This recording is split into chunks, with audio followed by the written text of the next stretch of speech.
Hello, I'm going to do a demonstration of malware on the mobile. I'm going to show how a legitimate application installed on a mobile phone can be a conduit for malware installed at a later date. I'll be doing this demonstration on Android, but equally we could do a similar attack on iOS. I have here my personal Android phone, and it has an innocent application installed called Demo RSS. There's nothing malicious about this application. If it was assessed by a professional, they wouldn't see anything untoward about it. And we'll show in a minute how it really works as a real application. Now, this particular channel of sending malware through a legitimate application was actually used in real-world malware quite recently in a piece of malware called Bad News. This masqueraded as an advertising network that developers could embed in their applications. Once many applications had this advertising network installed, the attackers then used the same channel to send out malware to thousands of users. Okay, so first of all I'm going to demonstrate how a user can add a news feed to the newsreader application. They could do it manually, but I'm going to show how they may add it using a website which will send the link to the device. So I have here my attacker's laptop, and as an attacker I could be anywhere in the world right now, just connected over the internet to perform this attack. So in the top left I'm about to run a command called send RSS, and this just simulates a user sending a link to their phone and it will appear as a news feed. So if I just go ahead and hit enter, it takes a couple of seconds to run, and then on the device we can see it refreshing and a news feed has been added. The user can go ahead and open it and read the news articles. Okay, so let's put ourselves in the position of an attacker and send an exploit to the device instead.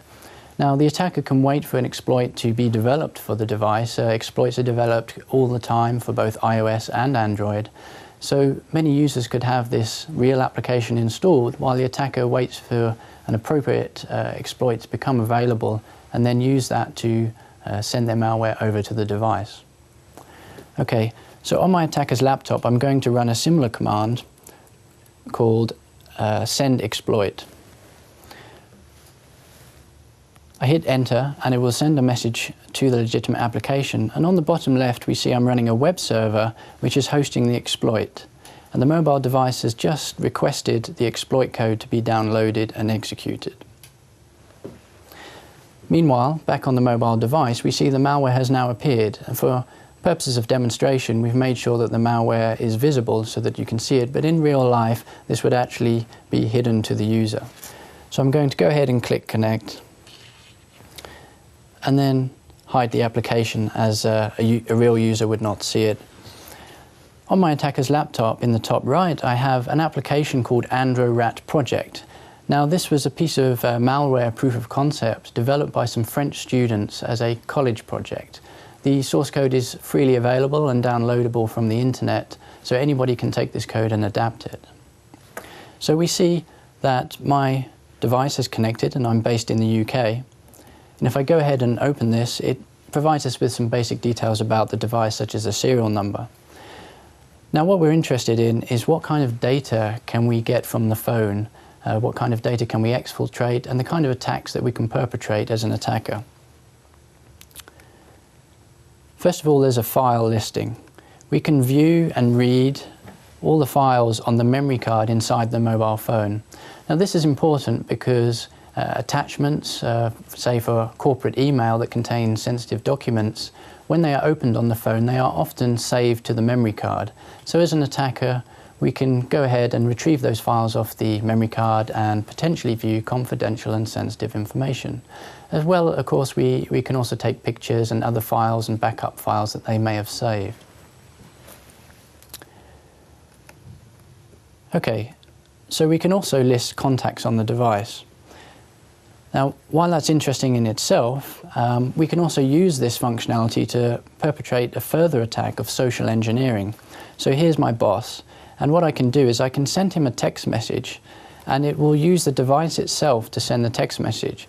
So as far as my boss is concerned, this message is coming from my mobile phone, even though it's actually being sent by an attacker anywhere in the world. So I can ask my boss what the password is, perhaps the password for a production server, I can send that to him, and then he may reply with the password. Hopefully he won't actually do that, but you get the idea of using social engineering techniques in order to get data from internal users. And as an attacker, we have a monitoring functionality on this malware, SMS Monitor, where we can monitor for incoming SMS messages so that if that password is sent back, we can then retrieve it. More data that we can get, for example, are call logs. So I'm going to apply a filter here. I'm going to look for missed calls, not before the 1st of March 2013. And when I press that button, almost instantly a listing of call logs comes back. Now I could also pull back outgoing and incoming calls as well, which may contain useful information. I can read SMS messages, of course, but this application also offers real-time streaming of data. So localization will pinpoint my phone using GPS, and I can be tracked in real time. Now, because I'm in a studio today, the GPS signal isn't working, so I can't be located. But if I was outside, it would show where I am and it would update the map in real time. Other streaming we can do, for example, is audio. An attacker can just click this button and it turns the phone into a remote surveillance device. So as I'm talking now, the phone is picking up what I'm saying. This is being relayed to the attacker and it's being echoed out over my laptop speakers. So without knowing it, a user could be sitting in a meeting and their phone, which is in their jacket pocket, is acting as a remote bugging device, and the attacker can be listening in on private conversations. Similarly, we can also use the phone as a remote camera. So what I'm going to do here is take a picture, and the user won't notice anything on their phone, but the attacker will be able to see anything that the phone can see through its camera. So if I hold up the phone and I click Take Picture, we can see on the screen that it's just taking a photo.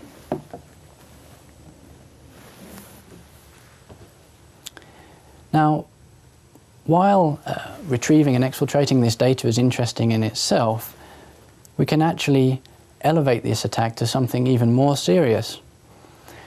When the user plugs in their mobile phone to their corporate laptop or desktop, using the USB cable perhaps to charge it or sync with it, as an attacker we can connect to the device, and then from the device we can connect into the PC. We can actually turn this mobile phone into a USB keyboard. So it pretends that it's a USB keyboard, and as an attacker enters some keystrokes and sends it over to the phone then enters those keystrokes on the corporate machine. So this bypasses traditional controls such as firewalls and allows an attacker connected from anywhere in the world to send keystrokes through the internet to a phone, and from that phone through USB to a desktop, and take remote control over a desktop. Now, we have actually built this in to this malware as a proof of concept, and it also has a mouse command as well, so you could take over the mouse. And it's as simple as entering text into a box and hitting the return key, and if my phone was connected to my laptop, it would then type those commands into the laptop. So this has given you a quick overview of what's possible with malware on mobile and how easy it is to get that malware on a device. We chose Android today, but we could equally do similar attacks on iOS as well. I hope this has been useful to you. Thank you.